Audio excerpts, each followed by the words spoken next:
In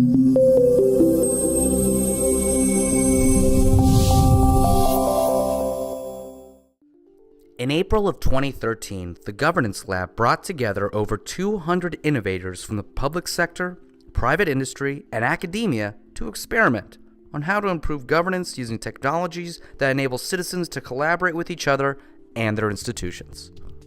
I spend most of my life in very much sort of doing practical mode and don't actually get much chance to stand back and ask why. And coming to another country, into an event like this, you sort of want to be a little bit torn apart. Yeah.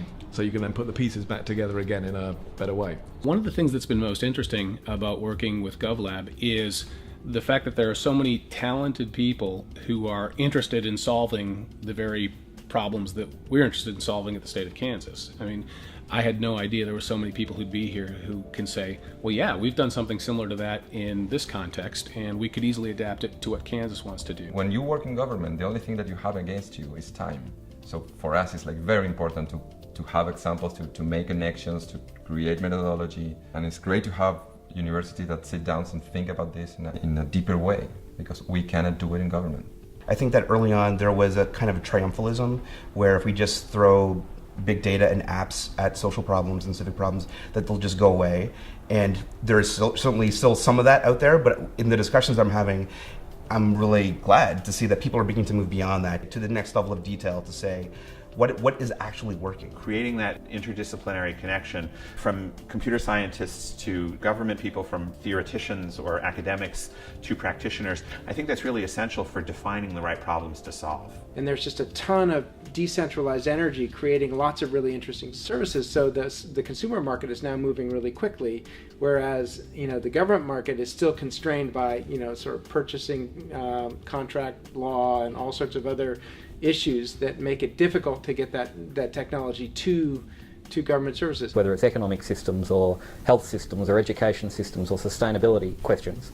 The complexity involved in those questions is beyond the capacity of governments in their traditional form to deal with. How do we really solve problems out of this wisdom of the crowd stuff, rather than just get 2,000 tweets and say, okay, that was nice?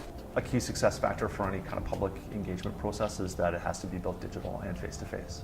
And I do think that the only way to make progress in a creative process is to make prototypes and versions, and to make, let's say you're making your movie and you edit a first version of the movie, and then you look at it and say, this part is not working, right. Let's make it again, or or let's change, the order of the scenes, and you have to have this process in which you try it, and you're ready to expect that you're going to try it and you're not going to be good at it, and you're going to try it again and you're going to try it again and you're going to try it again. And the thing is, this embodiment, this taking your creative ideas and transforming it into something tangible, is what allows you to iterate and improve them. We did a lot of whiteboarding, a lot of different idea sharing back and forth, very diverse backgrounds in the same room working together. So it was really exciting, and we came up with a general idea for what a prototype could look like.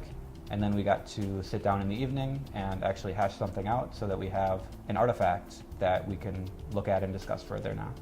The idea that we're creating these kinds of communities and that we're using web and web-enabled technologies to facilitate and catalyze those communities, that is the best possible use of internet technologies. I think it's tremendous.